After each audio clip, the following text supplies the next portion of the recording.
All right, we are getting set for UFC 158, which is coming on Saturday night from the Bell Center in Montreal, here with John Danaher.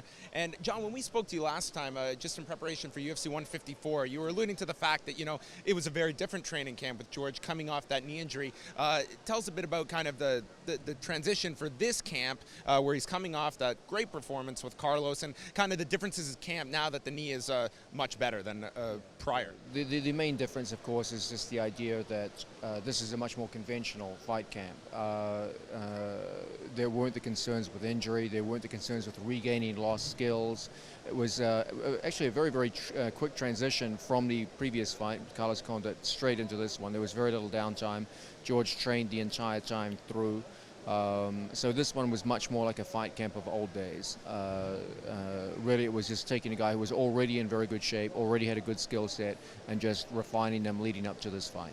We were just speaking with George, and he was mentioning that, throughout his entire time in the UFC, it's really only been 3 opponents that, have been very respectful in the lead-up. And Nick Diaz kind of falls into a pattern of guys that like to talk a lot. And George seems very cerebral in the sense that he doesn't let that get to him. Is that the sense you get when the cameras are off, that George, he's able to see, what this showmanship is out in public, and he doesn't allow that to really affect him emotionally? Yeah, I would agree with that. Bear in mind, these are 2 world-class professionals. Ultimately, it's a professional fight, and I've always said, emotional responses are for the amateurs. Professionals fight with technique.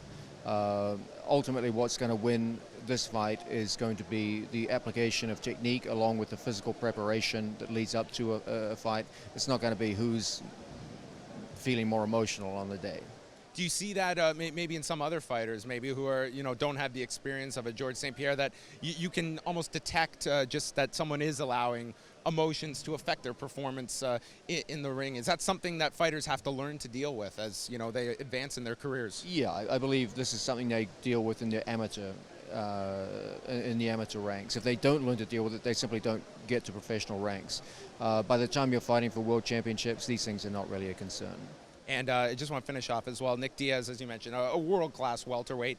What impresses you most about Nick Diaz, and what are some of the keys that you yourself have really zeroed in on as, keys to his game that you guys are obviously going to try and thwart on Saturday night?